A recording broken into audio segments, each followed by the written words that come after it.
bisa dibilang Amil itu penghulu atau bukan sebenarnya?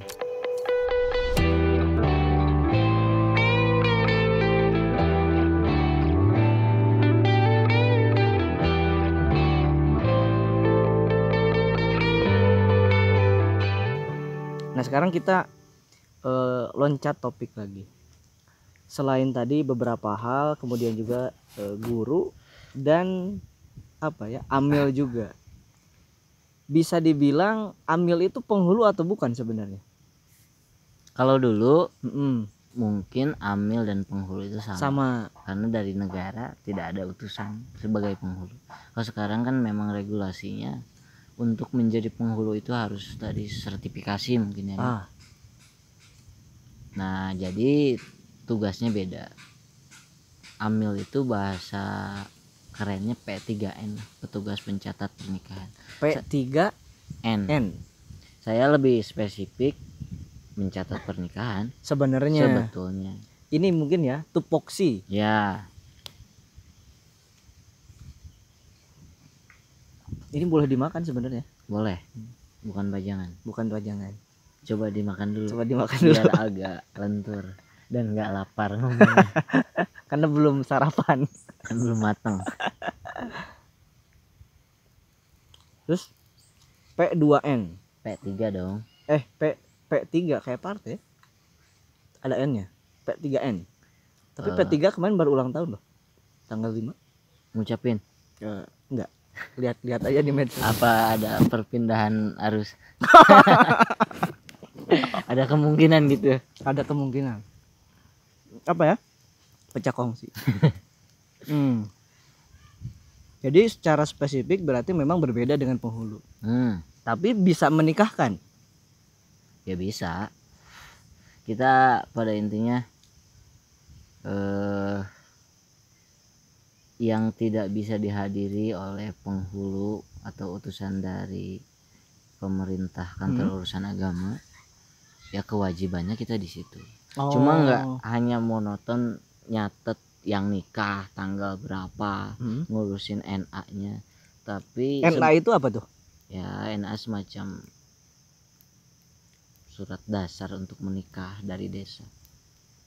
Tapi yang paling berat sebetulnya karena menikahkan itu kan hanya ijab dan kabul. Ijab kabul aja hanya butuh beberapa puluh menit, mungkin berapa puluh menit. Yang paling berat adalah tugas di luar waktu yang ditentukan. Seperti contohnya misalkan harus siap ngeladenin orang yang mau konsultasi nih. Pernikahan, perihal pernikahan. Itu tugas Amil berarti? Iya.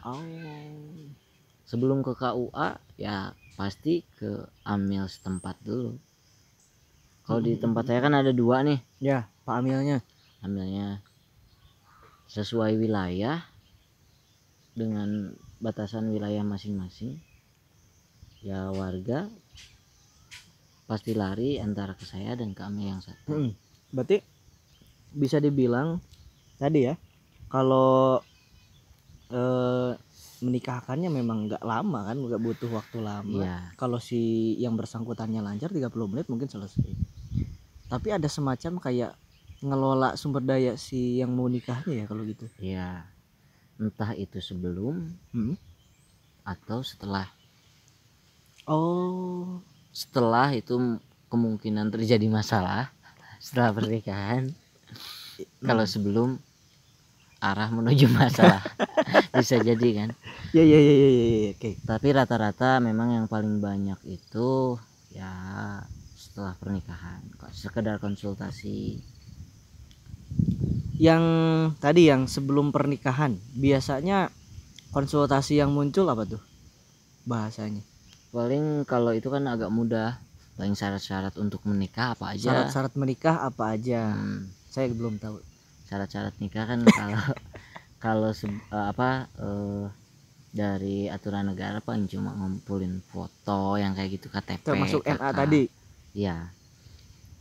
Jadi kalau NA kan pengantar nikahnya dari desa. Tapi setelah nikah orang udah nggak mempermasalahkan itu lagi. Hal-hal yang lebih mungkin bagi dia rumit ya. sebelum masuk ke yang udah nikah, pernah gak sih kayak semacam orang-orang yang mau nikah tapi overthinking gitu? Dia nanya gitu ke Amil misalnya, aduh gimana Pak Amil ke depan, segala macam gitu. Pernah gak sih sejauh ini?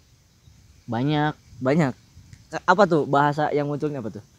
karena mungkin mereka ngerasa khawatir. Pernikahan kan hal yang sakral gitu. Iya.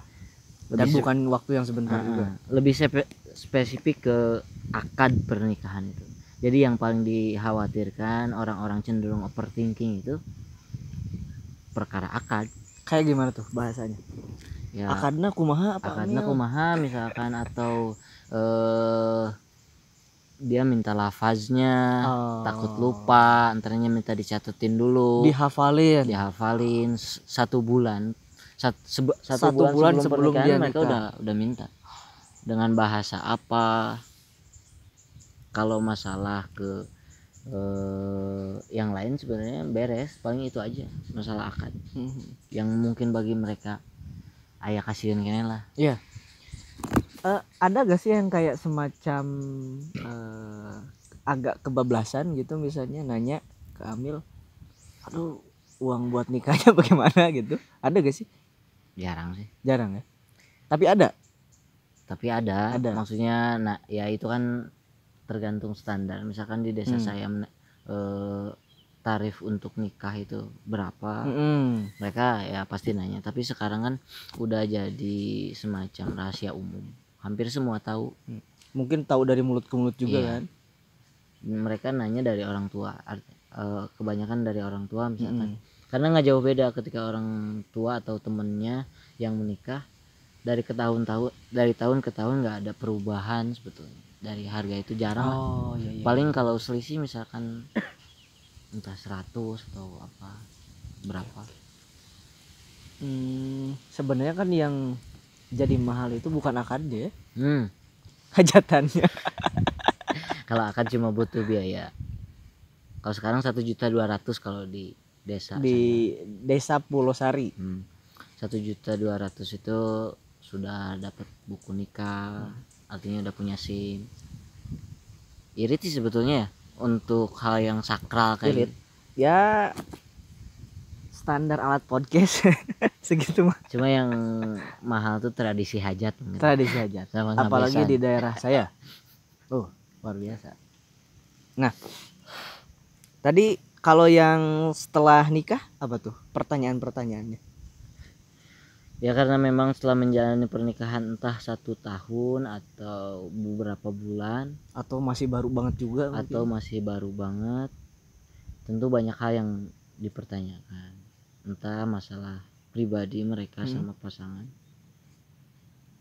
Ya kan ada juga setelah beberapa bulan udah ngajuin perceraian, gimana nih, harus ke siapa? Ada ya? Ya ada. Itu gejala yang paling umumnya apa tuh? Karena apa? Kalau untuk sekarang rata-rata faktor ekonomi. Kasus perceraian kan lebih banyak di masa pandemi ini karena memang tadi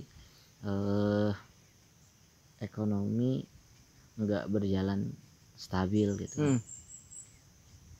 Tapi sebetulnya secara syariat ekonomi itu nggak harus jadi faktor atau penyebab runtuhnya pernikahan ya Kang Amin. Iya. Tapi karena memang kita mungkin kesadaran ke arah situ bahwa ekonomi itu dijadikan patokan awal ketika menikah. Dia memilih kriteria pasangan jadi dari faktor ekonomi, ketampanan, terus apa lagi kira-kira?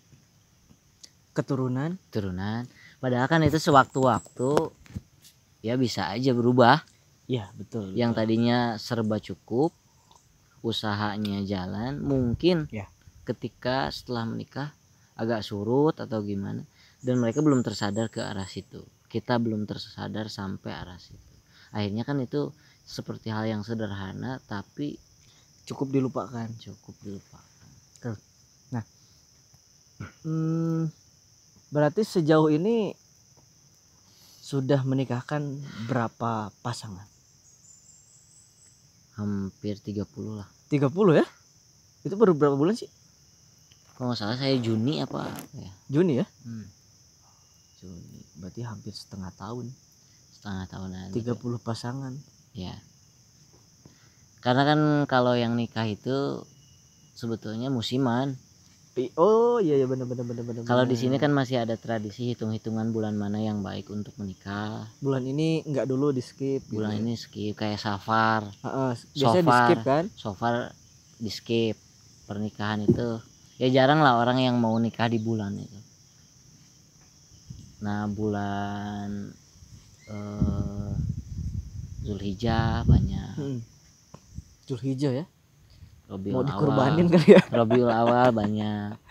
Berarti sebentar lagi dong. Syawal banyak. Robiul Ya, Awal. akan agak sibuk. Oke. Omset naik dong lagi. Bisa jadi. Tapi Amel itu ada kayak gaji tetapnya gak?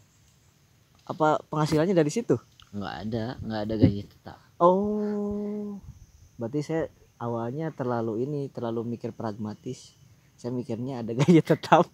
Saya Kayak mandor gitu. mungkin akan lebih betah kalau ada gaji tetap. Pantesan. Tapi bisa dijadiin usulan juga sih ke Iya, depannya. iya. Supaya ada gaji tetap. Iya. Insentif? Ya insentif dari keikhlasan warga. Kita artinya nggak matok harus berapa Okay. atau nggak ngasih pun nggak apa-apa, minimal ya kebutuhan dia untuk buku nikah selesai. Tadi nominal yang tadi. Oke. Tapi dari yang 1.200.000 itu saya pun udah masuk bagian, udah dapat bagian gede ya, cukup lah untuk sekedar camping gini sehari 2 hari. Oke. Tergantung pemakaian juga, kalau saya kan agak ini boros. Tapi kan punya usaha yang lain, laundry, jasa kain. Oh enggak ya, jasa kain. Kain punya orang. Oke, 30 pasangan. Ada gak sih kayak apa ya, pernah dapat komplain gitu dari masyarakat? Panggil lain gitu. Pernah. Apa tuh? Pertama waktu hari pertama nikahin hari pertama. Nah, berarti pasangan yang paling pertama dinikahin. Jadi lebih deg-degan saya dibanding calon pasangan yang mau nikah. Saya nggak diantar sama pihak KUA waktu itu hari pertama kerja. Karena memang tadi dia belum ngurus administrasi, tapi secara situasi dia harus dinikahkan. Hari itu. Yang dipermasalahin sama keluarga atau para tokoh di wilayah itu adalah cara saya menikahkan. Cara. Kenapa? Karena memang mungkin berbeda sama tradisi di situ. Kalau di sini kan dijunjung tinggi nih tradisi di daerah saya. Artinya orang yang berseberangan sedikit dengan tradisi mungkin dianggap salah, meskipun secara peraturan ya nggak salah. Ya. Cuman kan kita nggak harus ego membenarkan itu, karena memang ya kultur nggak bisa dipisahin ternyata. Betul. Yang dipermasalahin adalah lafaz. Mas harusnya nggak kayak gitu. Karena ya pada intinya lebih deg-degan saya daripada yang nikah. Yang nikah udah siap, saya hampir dikatakan siap belum siap karena jauh dari kebiasaan harian saya. Betul. Harian kan main, urakan lah agak-agak gila. Sekarang harus terjun di dunia yang belum pernah saya terjunnya, karena sekolah nggak ada spesifikasi jadi amil misalkan, nggak ada. Ya belum lagi kan ya kita ya khususnya kita berdua ini memang cukup sering jadi sorotan publik karena memang beda terus. nggak mau sama jadi ya wajar lah kondisi begitu. Tapi sebenarnya dalam kondisi itu apakah memang dari apa ya istilahnya, dari lafadznya yang salah atau memang hanya sebatas berbeda dari kebiasaan aja sebenarnya spesifiknya? Ya, kemungkinan ada lafaz yang salah, tapi setelah itu kan saya langsung susul ke pihak yang tadi menggerutu. Pak, saya mohon maaf nih kalau misalkan ada tata cara yang salah atau yang saya labrak. Pertama karena memang saya butuh pembelajaran. Pemain baru lah. Pemain baru Pemain baru. pemain baru yang nggak biasa main lagi kan Iya. di dunia ini. Bahaya juga sebenarnya. Bahaya diterjunin karena kan akhirnya beliau paham, para tokoh pun paham. Oh iya, nggak apa-apa, kedepannya udah lancar sih kedua atau ketiga. Nah ini kan ada sesuatu yang kontras. Apa ya, menikahkan tapi belum menikah. Gimana tuh? Saya sih nggak jadi masalah. Pertama, publik gimana publik? Kalau netizen kan memang bebas. Ya saya udah nggak asing lagi kalau misalkan saya mau nikahin, omongan misalkan ibu-ibu, wah sana naik naon ngawinkeun balik lagi can kawin. Itu tuh kayak jadi pacuan saya untuk menikah juga sih. Sebenarnya tapi kan pada intinya, tapi kan bukan lomba. Iya bukan lomba, dan pada intinya untuk menjadi petugas P3N itu nggak ada ketentuan itu. Iya, nggak harus menikah dulu.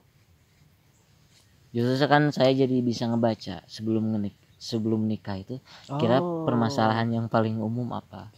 Mungkin dalam sekarang 6 bulan saya udah paham lika-liku yang sebelah sini. 6 tahun kemudian kalau misalkan kontraknya berlanjut bisa yang lain. Artinya mungkin dari sisi mental ke depannya lebih lagi. Dan itu bisa saya share ke teman-teman yang belum nikah. Rata-rata pernikahan itu faktor runtuhnya begini, faktor bangunnya begini. Oke. Nah ini mungkin jadi apa ya, bisa dibilang apresiasi saya secara personal begitu. Di usia yang sangat muda, ya kita seusia lah sebenarnya. Terus juga sama-sama belum menikah tapi tiba-tiba ada di posisi itu. Ya mungkin ya tidak semua orang bisa seperti itu. Apakah pernah dicemooh orang? Dicemooh enggak sih, cuman orang-orang mungkin ngerasa aneh. Kenapa misalkan yang jadi, karena kan dulu identiknya yang jadi amil itu dari sisi keilmuan lebih mapan, tokoh lah ya. Ya sisi ketokohan paling ditokohkan. Secara pribadi karena memang keseharian urakan ya nggak ada faktor ke situ lah. Makanya saya kaget, mereka pun kaget, ini semacam prank lah. Tapi memang kita kan harus siap diterjunkan di profesi manapun selama itu masih bisa dipelajari. Padahal kan kita gini-gini juga masih sering ngurus masjid sebenarnya. Tapi nggak keurus. Ya minimal ada prosesnya meskipun hasilnya nih. Ini menjadi pertanyaan saya yang terakhir. Pribadi apa umum? Bisa dibilang agak pribadi sih sebenarnya. Tapi mungkin juga mewakili teman-teman di luar sana kan. Saya belum menikah, kemudian juga teman-teman di luar sana mungkin banyak juga yang belum menikah. Banyak juga yang belum berani menikah. Banyak juga yang memang masih mikir menikah dan segala macam. Jadi kira-kira nasihat apa yang cocok untuk kami ini sebenarnya? Kita jawab sederhana aja. Kalau kata Nabi Muhammad SAW di hadisnya, ya nggak apa-apa kita ngubar nikah itu karena memang nguji faktor keturunan. Itu manusiawi dong. Orang ingin menikah dengan keturunan yang baik, ingin menikah dengan yang cantik, misalkan kita laki-laki pengen yang cantik atau yang mapan, itu manusiawi. Nggak bisa dipandang sebelah mata dan nguji. Tapi pada akhirnya patokan utama pernikahan itu tadi diakhirkan itu fazfar bizatidin. Artinya kita harus, yang jadi ukuran pertama itu ya agamanya, memang betul. Karena ketika misalkan tadi ngujinya materi, sewaktu-waktu yang bisa luntur mungkin akan berubah komitmen awal kalau misal ke arah situ. Tapi kalau misalkan agama yang dikedepankan, materi hilang, ketampanan hilang, keturunan mulai tidak baik, misalkan faktor nasab, yang nggak jadi masalah kan ke Ya. depannya. Justru mungkin hadirnya kita menjadi semacam pacuan perbaikan dong. Ya maksudnya nggak usah terburu-buru juga, nggak usah bertele-tele, karena nikah itu nggak seseram yang orang bilang. Katanya jangan dulu nikah Karena bla bla bla bla bla. kayaknya sih itu. Karena saya belum nikah. Tapi kemungkinan besar gitu, karena kita belajar dari pengalaman orang.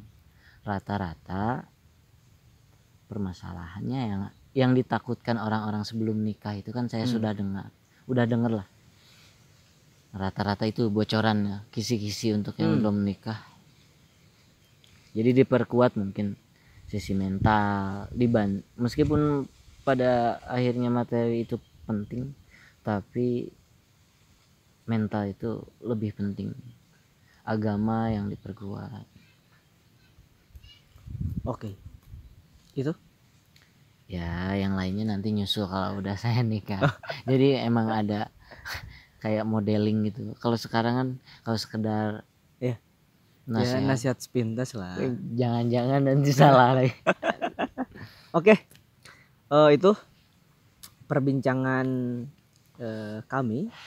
Kayaknya udah hampir sejam lebih kita ngobrol. Ya. Seingat saya mungkin sudah sejam 60 menitan kita ngobrol. Dan tentu bagi saya secara pribadi menarik sekali lah. Banyak hal yang memang kita bisa pelajarin. Saya ucapkan terima kasih Dik. Ya sama-sama. Amin. Udah mampir di channel saya. Siap, tapi saya mau titip satu nih. Kalau misalkan lewat channel Hamid pun nggak apa-apa. Ada pertanyaan tentang pernikahan. Pertama memang saya pun harus belajar dari pertanyaan-pertanyaan itu.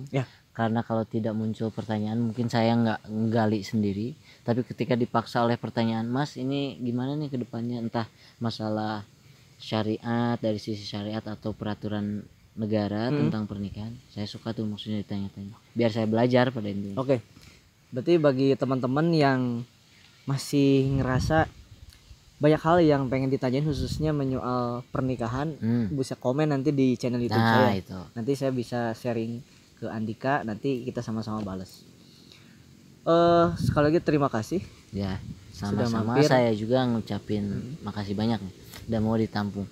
Kemungkinan besar dari apa yang saya bilang, saya paparin barusan, kita bahas bareng.